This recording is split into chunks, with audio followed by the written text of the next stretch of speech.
Good evening, everybody. All right. Welcome to The Works. Coming up tonight, everything you need to get up to date on the world of sports. We've got a lot going on. Boys are here. Look at the tie guys. Look at the tie guys in the house, boys. Don't dress for who Little you want. consistency. You dress for who you want to be. Take note, Woj. Exactly right. I couldn't find my oversized black shirt. Plenty to Or your talk notes. about. College football begins next weekend, and we now know where Michigan stands with the NCAA. Lions getting set for another busy week, featuring a joint practice with Houston, then a tune-up with the Texans as well. But we're going to start with the Tigers. We saw their lead dip to 5.5 games on Tuesday night. Since then, they've helped themselves. Got some help from the Braves. We'll explain all that. First things first, Tigers going for a 4-game sweep against the Twins. Twins had hammered Tigers starter Chris Paddock early and often. Second inning, Royce Lewis smokes a line drive into the seats and left solo shot, 1-0. Minnesota on top. Tigers did answer back in the third. Kerry Carpenter laces one to right. Cole Keith to the plate. Game tied. Didn't stay that way for long, though. Bottom of the third. First pitch of the inning to Byron Buxton right here. Gets annihilated into the upper deck and left. Another solo shot. 25th for him. 2-1 Twins. They poured it on from there. Now 3-1 in the fourth. Bases juiced. Brooks Lee at the plate. Lee cranks this fastball deep to right and gone. That's a grand slam. 7-1 Twins in the end. Paddock's line not good. 5 2/3, 9 hits, 8 earned runs, 3 walks, 4 Ks. Just not the Tigers' day. They settle for 3 of 4 against the Twins. 8-1 the final in this one. I'm glad I don't have to face him again. Put up 4 runs against me my first outing, and another crooked number today. It's definitely frustrating. It's hard to get a little bit of motivation when you're facing a former team.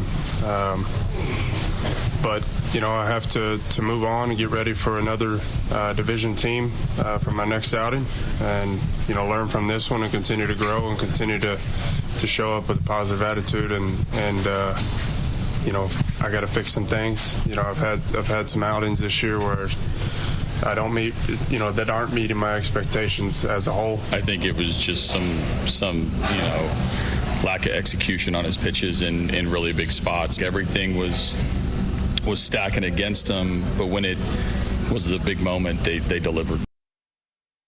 All right, official introductions. 97 on the ticket. Birchie in the house. Stoney in the house. All right, we'll get to the big picture with the Tigers in a second. But just this week, 7 games against AL Central opponents. You were struggling a little bit. 5-2. You get 2 out of 3 against the White Sox. 3 out of 4 against Minnesota. You get some help. The Braves sweep the Guardians. You're up 8.5. You feel somewhat comfortable again. Yeah, they entered today having won 13 of 19, and it didn't really feel like it. It's very strange, isn't it? In part because I think the only winning team they played during that stretch was the Phillies, who took 2 out of 3 against them. But look, give this team credit for stabilizing when it felt like the season was beginning to teeter a little bit during that 12 of 13 slide. But it sets up a really big series this week against Houston, who is another AL powerhouse and potential playoff opponent. And so here's a chance to measure yourself against a team that you might see come October. And they want to finish ahead of them so they can get a bye. That's very important.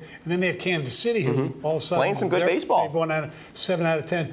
The thing about, it's great that they won 13 out of 20, but from the fan perspective, like watching last night's game, they should have been up like 7-8-0, and they fall behind.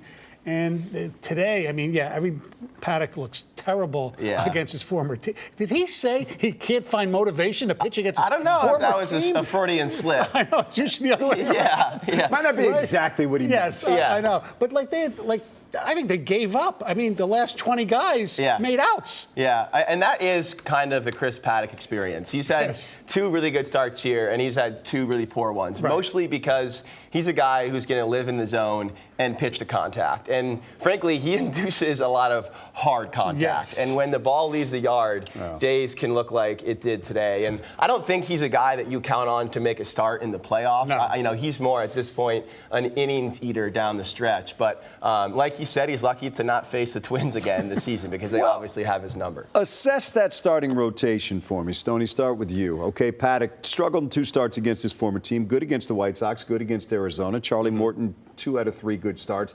They did, at their whatever level they deemed necessary, try to fortify this starting staff at the deadline. Yeah. Yes. Whether or not they did is up for conversation. Yeah, well, Olsen got hurt. They had to make a move, and they brought Paddock in. Now, so yeah, obviously you have Skubal. Mize pitched well the other day, and then after that, I mean, Flaherty.